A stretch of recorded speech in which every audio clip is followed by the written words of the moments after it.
அன்பு நண்பர்களே, நான் உங்கள் வெல்தி கூட்டாளி ஆர்ஜி. உங்களது நோக்கம் பணக்காரராக வேண்டும் என்று மட்டுமில்லாமல் நிறைவான செல்வ செழிப்பான வாழ்க்கையும் சுதந்திரமான வாழ்க்கையும் அடைய விருப்பமா? வீடியோவில் உள்ள 12 செல்வத்தை உருவாக்கும் கொள்கைகளை பார்ப்போம். மேலும் மேலும் செல்வத்தை வளத்தை குவிக்கும் வீடியோவை தொடர்ந்து பெற சப்ஸ்கிரைப் செய்து ஆதரவளிக்கவும். 1. செல்வத்தை குவிக்கும் ஆழமான காரணத்தை உருவாக்கும். செல்வத்தை சம்பாதிக்க 1000 தடைகள் வரலாம். மேலும் மேலும் சம்பாதிக்க உங்களை ஊக்குவிக்க செல்வம் கட்டாயம் காரணமாக இருக்காது. ஆனால் அதே செல்வத்தை மேலும் மேலும் சம்பாதிக்க வினைவுக்கியாக உள்ள காரணம், அதாவது சரியான பர்பஸை கண்டறியவும். அவை உங்கள் குழந்தைக்கு சிறந்த கல்வியாக இருக்கலாம், மருத்துவம் இல்லாத சிறப்பான வாழ்க்கையாக இருக்கலாம், மேலும் தொண்டு மனப்பான்மையாக கூட இருக்கலாம். இவை போன்ற பல காரணங்கள் வினைவூக்கியாக இருக்கும். ஆகையால் சிறந்த பர்பஸை கண்டறியவும். நீங்கள் பெறுவதை விட அதிகமாக கொடுங்கள். நீங்கள் அதிக மதிப்பை கொடுக்கும் போது நீங்கள் பொருளாதார வெற்றி அதிகம் பெறுவீர்கள். அந்த வெற்றி நிலையானதாக வளரும் தன்மையுடன் அபரிதமாக இருக்கும். 3. தைரியமாக நேர்மையுடன் தொழில் செய்யும். தைரியமாகவும் நேர்மையுடனும் உங்கள் தொழிலை செய்யுங்கள். அப்போது உங்களுக்கு மன நிறைவும் தன்னம்பிக்கையும் அதிகரித்து தொழில் வளர்ச்சி அடையும். 4. உங்களது நேரத்தை பல்கி பெருக்குங்கள். உங்களுடைய நேரத்தை மட்டுமே வைத்து வணிகத்தை பெருக்க முடியாது. அதனால் உங்களுக்காக உழைக்கக்கூடிய மனித வளத்தை நேரத்தை அதிகப்படுத்துங்கள்.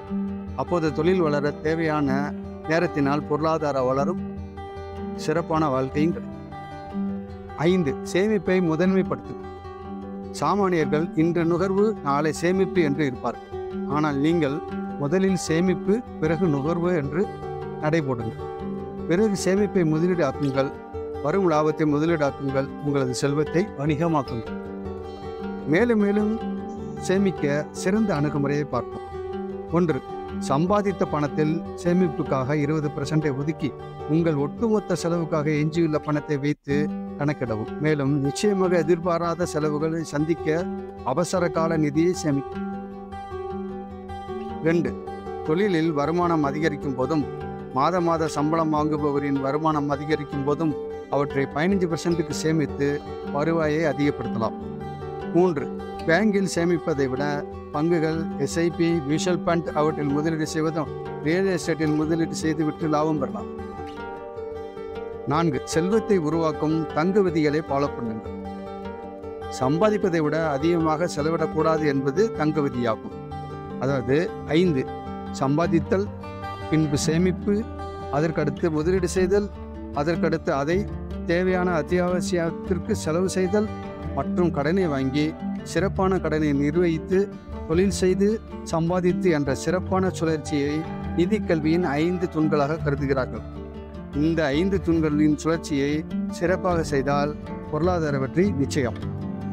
6. செல்வத்தின் கொள்கையை பின்பற்றவும். கொடுப்பது என்பது மிக முக்கியமான செல்வத்தின் அடிப்படையான கொள்கையாகும். நீங்கள் எவ்வளவு அதிகமாக கொடுக்கிறீர்களோ அவ்வளவு அதிகமாக பெறுவீர்கள். 7.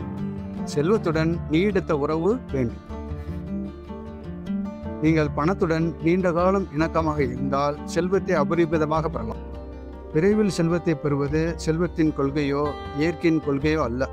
ஆகையால் நீங்கள் உங்கள் பணத்தை நீண்ட கால வருவாய்க்காக முதலீடு அல்லது தொழில் செய்வதுதான் பெரும் பொருளாதார வெற்றி அடையுமே தவிர திடீர் பணக்காரர் என்பது சாத்தியமில்லை. ஆகையால் மேலே உள்ள பொருளாதார கொள்கைகளை நன்கு கடைபிடித்து கோடீஸ்வரர்களாக வாழ வாழ்த்துக்கள். இந்த வீடியோவில் உள்ள விவரங்கள் அனைத்தும் உங்களுக்கு உறுதுணையாக இருக்கும் என்று நம்புகிறேன். மேலும் மேலும் சிறப்பான வீடியோவை காண சப்ஸ்கிரைப் செய்து ஆதரவளிக்கவும். நன்றி.